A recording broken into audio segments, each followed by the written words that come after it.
कृष्णाय वासुदेवाय हरे परमात्मने पृथक्वेशनाशाय गोविंदाय नमो नमः। कृष्णत्वदीय पद पंकज पंजरांते अद्दैवे विशदमानसराजहंसा प्राण प्रयाण समय कफवाद पित्तै कंठावरोदन विधौ स्मरणं कुतस्ते कृष्णस्वरूपाय श्रीमद्भागवत प्राण पुरुषोत्तमाय नमः। ध्याये ध्यानं समर्पयामि आसनं समर्पयामि। ताः स्वेताक्षमस्ते रुद्राय तस्मतये कर्णायाम अवनित्तारुद्राणमूरूपाः पार्जन्याः शुद्धोदकनमस्कारं समर्पयामि। पंचोपचारी संपूज्ये गन्धाक्षपुष्पाणि समर्पयामि। श्रीमद्भागवत प्राण पुरुषोत्तमाय नमः। श्री सुखदेवाय नमः। व्यासपुत्राय नमः। सर्वोपचारार्थे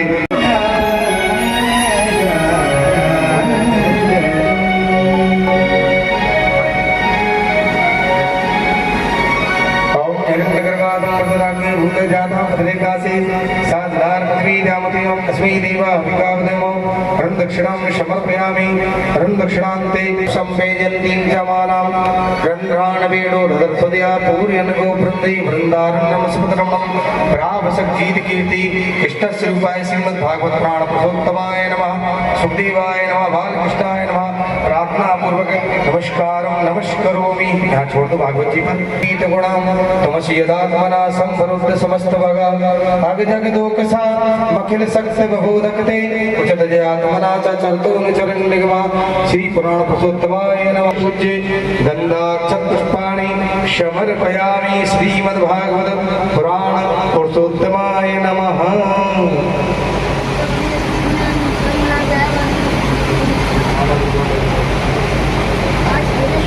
सुगन्धीनि मालत्यादीनि वैष्णो मया हृतानि पुष्पाणि पूजार्थं प्रतिगृह्यतां बालकृष्णाय नमः। पुष्पमालां समर्पयामि। वै दुर्गये वासिष्ठाय नमो नमः।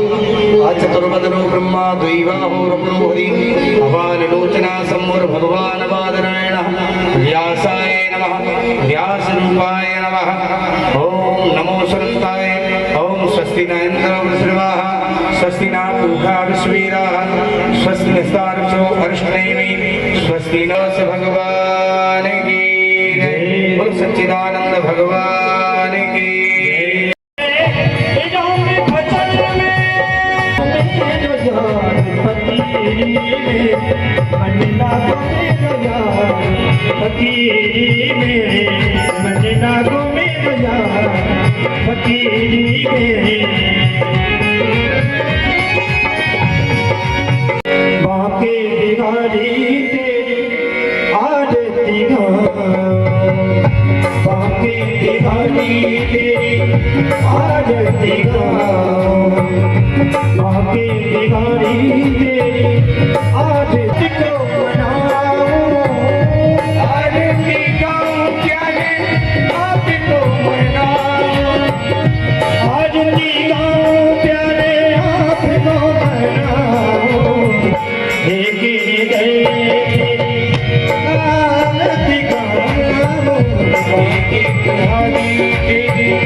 शांति राग शांति रोगदया शांति वंदया शांति विश्वे देवाः शांति ब्रह्म शांति सर्वं शांति शांति रो शांति श्यामा शांति रेदि यतो यतः समीयसे ततो नोभ्यं कुरु षण्णः प्रजाप्यो भिन्ना पशुभ्यः सुशान्तर्भवतु सर्वारि शान्तर्भवतु प्रतिबन्धनं प्रतिबन्धनं हस्ते पुष्पं युक्तं मन्त्रपुष्पाञ्जलिः हरि ओम एकदन्ताय विद्महे वक्रतुण्डाय धीमहि तन्नो दन्तिः प्रचोदयात् हरि तन्नो श्रीकृष्णः प्रचोदयात् नाना सुगन्धि पुष्पाणि यथा कालोद्भवानि च पुष्पाञ्जलिर्मया दत्त्वा ग्रहान् परमेश्वरो सांगाय सपरिवाराय सायुधाय सत्काय सवायनाय सताय कृष्ण स्वरूपाय श्रीमद्भागवत देवता बालकृष्ण देवता तीर्थार्थम प्रार्थना पूर्वक मंत्र पुष्पांजलि समर्पयामि प्रधान पुरुषोत्तमाय नमः।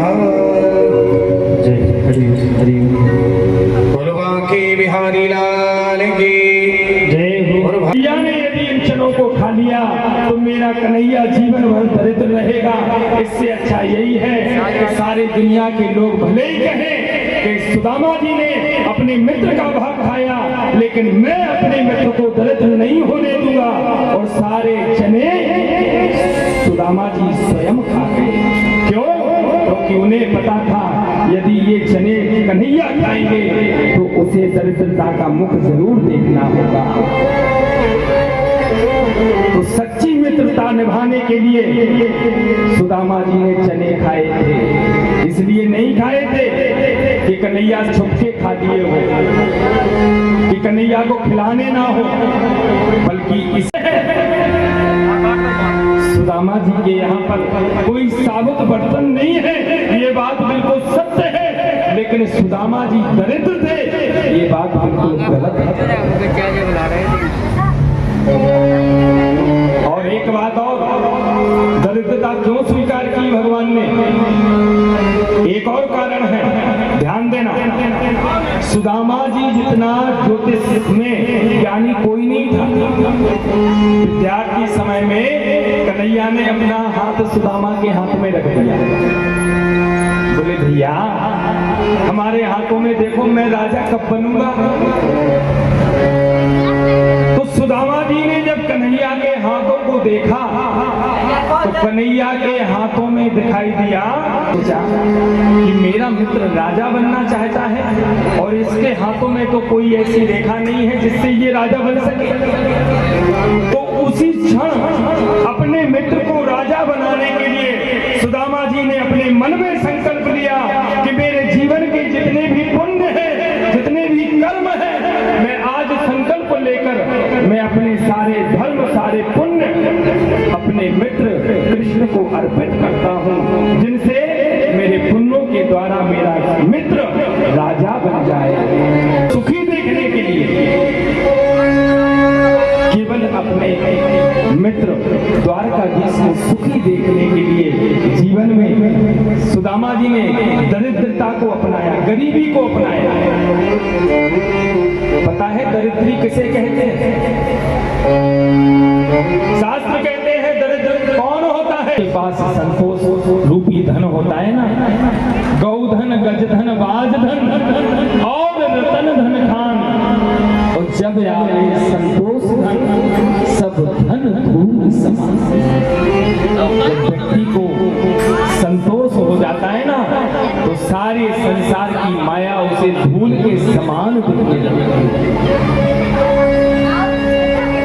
तो ये बात बिल्कुल सत्य है कि सुदामा जी के जीवन में गरीबी थी, ये तो सत्य है, लेकिन सुदामा जी दरिद्र थे, ये बात। बोले कृष्ण के सखा ब्राह्मणों में जो श्रेष्ठ ब्राह्मण होता है उसे ब्रह्म वित्तमा कहा जाता है, जो ब्राह्मणों से भी ऊंचा होता है। तो सुदामा जी ब्राह्मण नहीं है, बोले ब्राह्मणों ब्रह्म वित्तमा। सुदामा जी तो ब्रह्म वित्तमा है, ब्रह्म को जानने वाले। अपने पत्नी के अलावा जो भी स्त्री उसके सामने आए, माँ की दृष्टि से और बहन की दृष्टि से जो देखता है, वो जीवन में शास्त्रों के द्वारा उसे व्रत माना जाता है, उसे ब्रह्मचारी कहा जाता है। जो एक पत्नी पर धारण करे। सास तो उसे ब्रह्मचारी कहते हैं। राम जी को ब्रह्मचारी क्यों कहा गया? क्योंकि रामचंद्रो परांदारान। कौन मिलना नहीं चाहेगा? मैं तो जाने के लिए तैयार हूं। तो बोले आप तैयारी कीजिए, मैं भेंट की व्यवस्था करती हूं। और महाराज सुदामा जी को बड़ी प्रसन्नता हुई और सुशीला गई 4 घर से एक मुट्ठी चावल लेकर। घर में देखा एक भी साबुत वस्त्र नहीं है। बड़े महाराज प्रयास से ढूंढा तो एक वस्त्र मिला, वो भी महाराज 10 जगह से सिला हुआ। उस वस्त्र में 4 मुट्ठी चावल। सुशीला सोचने लगी जब ये द्वारिकानाथ के पास जाएंगे और भगवान इनसे कहेंगे सुदामा घर पे सब कुशलता है, तो इनके मुंह से यही निकलेगा कि कन्हैया घर पर सब आनंद मंगल है, कृपा है भगवान। घर की क्या अपना भाव लिख दिया। और सुशीला क्या लिखती है? कहती है प्रभु कि 1 मास 2 पाख में 2 एकादशी हो, मेरे घर गोपाल जो नित्य एकादशी हो। हे कन्हैया महीने में बैठ को बांधा और दे दिया सुदामा जी। सुदामा जी ने कहा देवी आज मैं धन्य हो गया तुम जैसी पत्नी को पाकर। अपने मित्र के दर्शन करने का लाभ आज मुझे प्राप्त हो रहा है, ये सब तेरी कृपा है। और महाराज अब सुदामा जी यहाँ से चलते। अब सुदामा जी जा तो रहे हैं लेकिन द्वारिका का रास्ता पता नहीं। तो श्री सुखदेव जी कहते हैं सुदामा जी की स्थिति को देखो, जो हाथों में लाठी लिए हैं वो भी लाठी फटी हुई है, पहनने के लिए वस्त्र नहीं है। एक धोती फटी उसी को और लाठी का सहारा लेकर नंगे पैरों में पहनने के लिए पादुका नहीं है। पहुंच गए काशी। बोलो राधे राधे।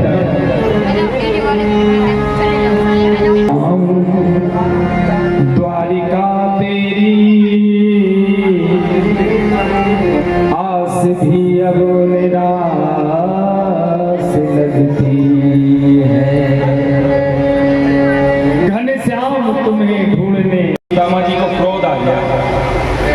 बोले तुम नहीं जानते हमारे मित्र को, हमारा द्वारिकानाथ शरीर को नहीं देखता, हमारा गोविंद वस्त्रों को नहीं देखता, हमारा कन्हैया धन को नहीं देखता, हमारे कन्हैया को तो केवल राम ही केवल प्रेम प्यारा, भक्त का प्रेम देखता है। तुम क्या जानो हमारे कृष्ण के प्रेम को। जैसे ये बात कही भगवान बोले सुदामा सारी सृष्टि बदल सकती है लेकिन तू कभी नहीं बदल सकता, इतनी दूर है। कन्हैया बोले देखो ब्राह्मणों देखता, आपको देखकर मैं इस निर्णय पर पहुंचा हूं कि आप दिन और रात चलोगे तो 3 महीने में द्वारिका पहुंच जाओगे। पैर सूज गए, अब हम में इतनी सामर्थ्य नहीं है कि चल पाए। अरे तू भी तो हमारा मित्र है, तेरा भी तो कोई कर्तव्य बनता है। अब मैं इससे आगे नहीं चल सकता। यदि दर्शन कराने हैं तो यहीं पर दर्शन दे देना, मैं इससे आगे नहीं जाऊंगा। सुदामा जी वहीं पर विश्राम करने लगे। श्री सुखदेव जी कहते हैं राजन, जैसे ही सुदामा जी की आंख लगी, भगवान ने माया को आदेश किया, वैष्णवी प्रियतोन माया। श्री सुखदेव जी कहते हैं राजन, सुबह जैसे ही हुआ सुदामा जी की आंख खुली और सुदामा जी ने बड़ी बड़ी अट्टालिकाओं को देखा। सुदामा जी सोचने लगे, हम तो नदी के किनारे सोए थे, इतने महल तो पहले नहीं दिखाई दिए रात में। पर सोचने लगे, हो सकता है बुढ़ापे के कारण मैं यहीं पर सोया हुआ हूं। तो सुदामा जी ने पूछा, भैया इस नगरी का नाम क्या है? अब द्वारिका में है को 6 बोलते हैं, बोलो राधे राधे। नगरी का नाम क्या है? तो वो बोले, ये द्वारकापुरी 6 है। द्वारकापुरी 6 का नंबर कितना है? ये तो 6वें नंबर की द्वारकापुरी है। अब सुदामा जी को क्या पता कि कहाँ है जहाँ के राजा कृष्णचंद्र है। बोले भैया ये वही को 6। सुदामा जी समझ गए ये है को 6 बोल रहे हैं। बोलो द्वारकाधीश का महल है। सुदामा जी को किसी ने नहीं रोका, क्योंकि भगवान के यहाँ आदेश है, संत और ब्राह्मण को कोई रोक टोक नहीं, कोई भगवान के द्वार पर रोक नहीं सकता। तो भागवत के अनुसार तो सुदामा जी सीधे भगवान के पास पहुंच गए। लेकिन जो नरोत्तम दास बोले, भैया हम अपने मित्र से मिलने के लिए आए। तो सुदामा जी कहते हैं, भैया हमारा संदेश पहुंचा दो हमारे कन्हैया तक। गरीबी ये गरीबी कहाँ,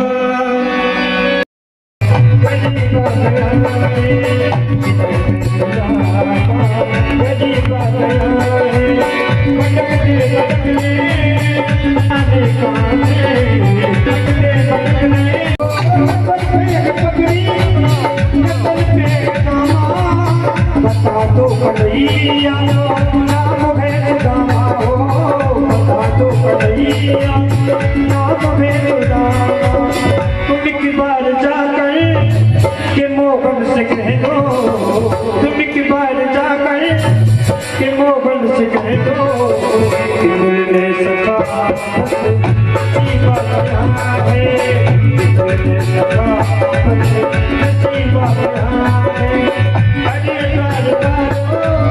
कन्हैया से हो चलना सोचे, सामने बुलाए चलना सोचे, रखने बुलाए हो चलना सोचे, सामने बुलाए। किसी से पगान जगा तन पे, प्रभु जान को आए बसो कहीं ग्राम। फटी सी लटी दुपट्टी और पाए पाहन की नई साँव। छलांग लगा दी और दौड़ पड़े मुख्य द्वार के लिए। सुदामा सुदामा सुदामा पुकारते हुए दौड़ दौड़।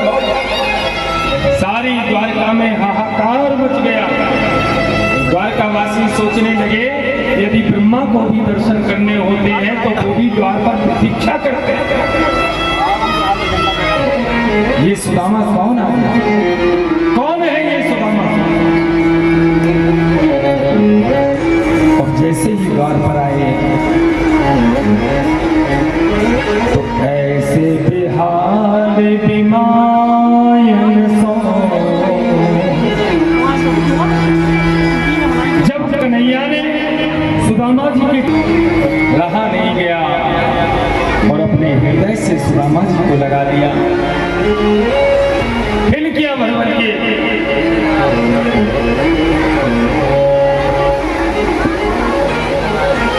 मेरे गोविंद रोने लगे। आंसू नहीं गिराया। सोचने लगे, हम रोने लगे तो लोग ये कहेंगे कोई गरीब ब्राह्मण है, पीड़ित है, गरीबी से दुखी है, इसलिए रो रहा है। और जिस सिंहासन पर स्वयं बैठते हैं उस सिंहासन पर सुदामा को बैठा। रुक्मिणी से कहा, जाओ सोने की थाली में जल लेकर आओ। सुदामा जी ने अपने चरणों को जैसे ही उठाया और कन्हैया ने चरणों के नीचे हाथ लगाया तो पूरा हाथ महाराज रक्त से भर गया।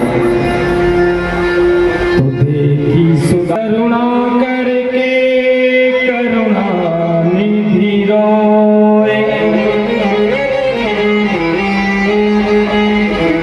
पानी पराते को हाथ छुओ नहीं, नैनन के जल सो पग धोए। जब तक रुक्मिणी जी सोने की थाली में जल लेकर आती, उससे पहले जब कन्हैया ने सुदामा जी के चरणों की दशा को देखा तो कन्हैया पर नहीं रहा गया और कन्हैया इतना रोए कि अपने नेत्रों के जल से ही सुदामा जी के चरणों को भगवान ने धो दिया। हम इतने वर्षों के बाद तुझसे मिलने आए हैं और तू रो रहा है, क्या तुझे हमारे आने से खुशी नहीं हुई? बोले, भैया देखो आप शांति से बैठे रहो, जो मुझे करना है वो करने दो। बोले, भैया तू नीचे क्यों बैठा है, यहाँ मेरे साथ बैठना। बोले, मैं तुम जैसे ब्राह्मण की बराबरी नहीं कर सकता, मुझे तो आपके चरणों में बैठने में ही आनंद मिल रहा है। देखो त्रिलोकीनाथ बड़े बड़े योगी मुनि महाराज जिनका चिंतन करते हैं, आज वो सुदामा जी के चरणों में बैठे। सारी कृष्ण पत्नियों को बुलाया और कहा इनका आशीर्वाद लो। अब आशीर्वाद की लाइन ही ना मिली। सुदामा जी बोले, भैया तूने तो सारे द्वारका वासियों को बुला लिया। कन्हैया बोले, भैया ऐसा क्यों कह रहे हो? बोले, तुम्हें तो पता तो है दुबला पतला ब्राह्मण की पोटली को निकाला और जैसे ही पोटली को खोला तो ऊपर सुशीला जी का भाव लिखा था, क्या कि एक मास दो पाख में तो एकादशी हो, ओ मेरे घर गोपाल जो नित्य एकादशी हो।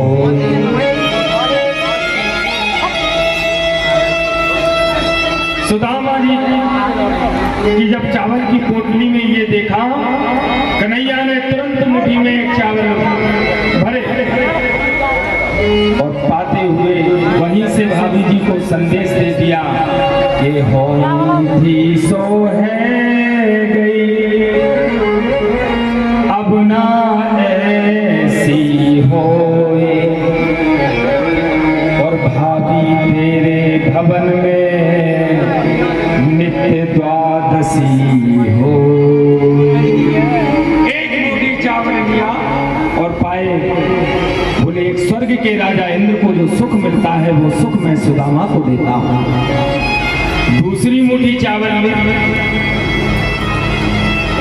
और जैसे ही पानी लगे तो भागवत के अनुसार दूसरी मुट्ठी पाने के समय ही सुदामा महाराज कन्हैया का हाथ रुक्मिणी ने पकड़ लिया। प्रेम से बोलो जय श्री राम। और बोले, प्रभु कच्चे चावल हैं, ज्यादा मत खाओ, नुकसान करेंगे। किसी को कोई पता नहीं, क्योंकि भगवान जब देते हैं ना तो पता नहीं चलता। तुझे देते नहीं देखा मगर झोली भरी देखी। एक महाराज बड़े आनंद से सुदामा जी ने भोजन प्रसादी पाई, रात्रि में विश्राम किया, मित्रों की चर्चा हुई। सुबह होते ही सुदामा जी बोले भैया अब हम अपने घर को जाएंगे। तो कन्हैया ने भी नहीं रोका, बोले ठीक है भैया जैसी तुम्हारी इच्छा। तो बड़ा स्वागत करते हुए उनका विदाई समारोह किया और स्वयं भगवान सुदामा जी को छोड़ने के लिए आए।